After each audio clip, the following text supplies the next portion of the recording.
आज आप सबके बीच में मैं पहले भी एक बार मीरापुर मेरा आना हुआ था और तब मैं सिर्फ आपकी बेटी के हैसियत से आई थी। आज आप सबकी दुआओं के बदौलत एक पार्लियामेंटेरियन की हैसियत से भी आपके बीच में आई हूँ। लेकिन पहले मैं आपकी बेटी हूँ और बहन हूँ और आप लोगों से हमारा जो ताल्लुक है वो वोट का तो है नहीं क्योंकि एरिया अलग हो गया, लेकिन दिली लगाव है, दिली ताल्लुक है क्योंकि आपका क्षेत्र वो खुशनसीब क्षेत्र है जिसे मेरे वालिद साहब ने अपने अंतिम वक्त में उन्होंने यहाँ की पैरवी करी, यहाँ की सरपरस्ती करी और आपको ऐसा उनका वक्त मिला बेशकीमती कि जब वो अपनी राजनीतिक जीवन में परिपक्व हो गए थे तब उन्हें आपकी खिदमत करने का मौका मिला। इसीलिए मुझे लगता है कि आप लोग उन्हें आज भी अपने दिल में जिंदा रखते हैं, उन्हें याद करते हैं और बस यही ताल्लुक है, वहीं से ये डोर चली आ रही है।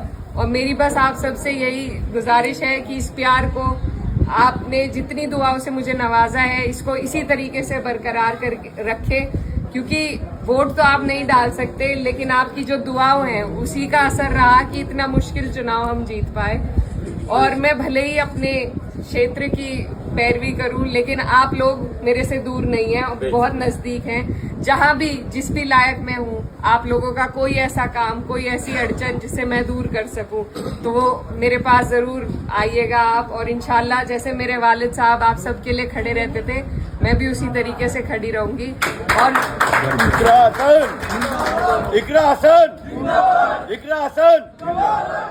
और जिस तरीके से संसद में मैं अपने क्षेत्र की आवाज उठाती हूँ, आप लोग भी दूर नहीं है। मैं कोशिश करूंगी कि मेरी जो लड़ाई है, मेरी जो आवाज है उसमें आपका भी हिस्सा रहे, आपके लिए भी मैं आवाज उठा सकूं।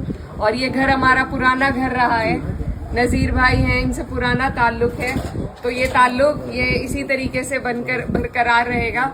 और क्योंकि राजनीतिक प्रोग्राम तो नहीं है पर फिर भी ये कहना चाहती हूँ कि जिस तरीके से इस चुनाव में हम लोगों को सफलता मिली, पार्टी को सफलता मिली, तो अब बस सभी में जोश है और बस कोशिश यही करनी है कि आने वाली 27 में सरकार को आपको और हमें मिलकर बदलना है।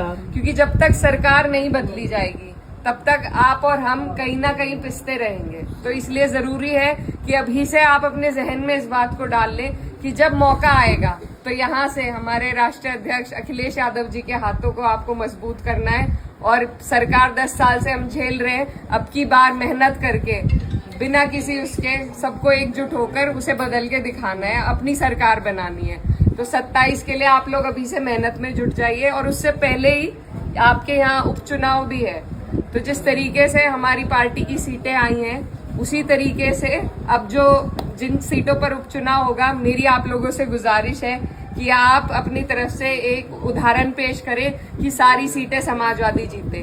तो मैं तब भी आऊंगी जब चुनाव होगा, उस दौरान भी आना होगा, लेकिन अभी से मैं आपको पहले ही रिजर्व करके जा रही हूँ कि आप लोग सब आने वाले उपचुनाव में समाजवादी गठबंधन का साथ दे, प्रत्याशी कोई भी हो, अपने नेता के हाथों को हमें मजबूत करना है, तभी हमें आपको मजबूती मिलेगी।